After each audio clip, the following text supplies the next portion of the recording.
Día martes, tengo la embarrada en la casa, porque los chicos están on fire, están jugando taca-taca, así que si escuchan ruido, ya saben. Y este video es para explicarles el momento en que estamos hoy día, que se llama momento constituyente. ¿Y por qué es un momento constituyente? Porque las constituciones, por lo general, grafican el momento en que están las sociedades y además encausan el poder. El poder, sin ser encausado correctamente, causa tiranía. ¿Ya? Entonces, es necesario ir encauzando este poder. Bueno, ¿por qué decimos que necesitamos una nueva constitución y una asamblea constituyente? Hay una gráfica dando vueltas de que el sistema de pensiones no se arregla con una nueva constitución, que las ISAPRES, FONASA, el sistema de seguridad social en general no se arregla con una nueva constitución, lo cual es falso.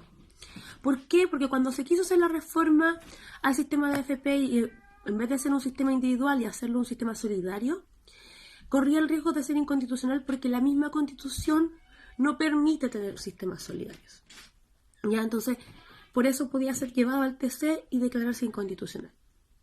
Ahora bien, ¿hay formas de hacer la constitución? Evidentemente. Hoy día, Sebastián Piñera Echenique, nuestro presidente, llama a un congreso constituyente, que es una de las fórmulas de hacer nuevas constituciones. Y tiene que ver con que el congreso, que ya existe, por la vía de una reforma constitucional, elabora un nuevo texto constitucional. El problema de eso es que cuando se elabora la Constitución de 1980, uno de los pilares de la Constitución de 1980 es que esta no se pueda modificar, porque los quórum para la modificación son demasiado altos. Se solicitan al menos 2/3 de los miembros en ejercicio de ambas cámaras. Y esto es muy alto. Imagínense Joaquín Lavín, que se queda dormido en el hemiciclo, no va ese día.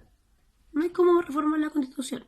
Y por otra parte, la derecha no tiene ni un ánimo de modificar la Constitución. Y no tiene ningún ánimo porque el Estado es subsidiario y porque los perjudica directamente. Porque ellos tienen gran parte del negocio de las ISAPRES, de la salud, de la educación, de las AFP, etc. Ahora, ¿qué es una asamblea constituyente?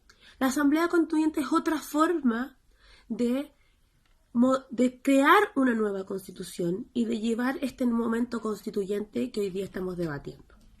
Y esto significa que se llama un plebiscito, el presidente de la República debe hacer el llamado plebiscito, se hace una encuesta, por decirlo de alguna forma más práctica, si efectivamente la gente quiere una nueva constitución, primero, entonces se vota sí o no a la nueva constitución, y cuál va a ser el mecanismo para formar la nueva constitución.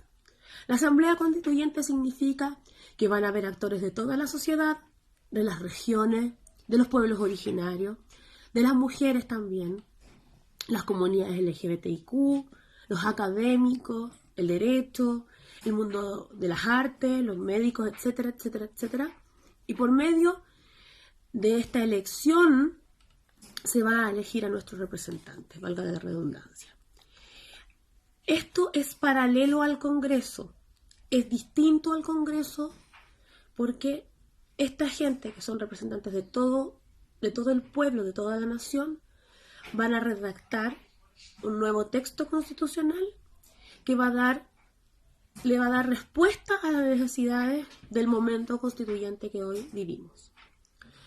Bueno, aparte de esto, hay una mixtura entre el Congreso Constituyente y la Asamblea Constituyente, que fue el sistema que se utilizó para redactar la Constitución de 1980.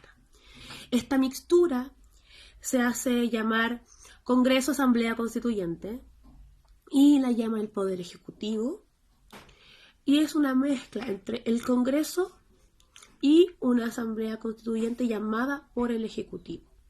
Sabemos que durante la dictadura de Pinochet no había Congreso, por lo tanto, en lo que forma es la Comisión Ortúzar. Y la Comisión Ortúzar tiene muchos tomos porque se inicia en 1973 y termina con la Constitución de 1980, que refunda la Constitución y deroga la Constitución de 1925. En estos tres escenarios, la Constitución de 1980 sigue vigente hasta que se llega al plebiscito que vota sí o no a la nueva Constitución. Esto es un proceso largo. Siento yo, no lo siento. De hecho, el proceso más democrático es la Asamblea Constituyente porque son representantes de toda la nación, a diferencia del Congreso Constituyente y a diferencia del Congreso de Asamblea Constituyente. Hay un cuarto mecanismo de reforma a la Constitución, de crear una nueva Constitución, que es por vía de los tratados internacionales, pero que se ha dado solamente en 4 casos específicos y muy excepcionales, que tiene que ver con los tratados internacionales que versan sobre derechos humanos, y fue el proceso de constitución que se dio posguerra de Bosnia. Como les digo, han sido solamente 4 casos. Uno de ellos es el proceso constituyente de la posguerra en Bosnia y Herzegovina, que se da en el año 1996. Cualquier consulta, duda o inquietud me la hacen llegar, pero creo que es suficiente con esta explicación. Lo más democrático es la Asamblea Constituyente para llegar a una nueva constitución. El problema es que Sebastián Piñera debe llamar al plebiscito para la Asamblea Constituyente y debe después hacer el llamado a la Asamblea Constituyente y a los representantes de toda la nación. Lo que hoy Sebastián Piñera está haciendo es una trampa, porque no es un sistema constituyente originario, es un sistema constituyente derivativo. O sea, solamente se va a modificar la Constitución de 1980 y no se va a modificar la Constitución en su totalidad.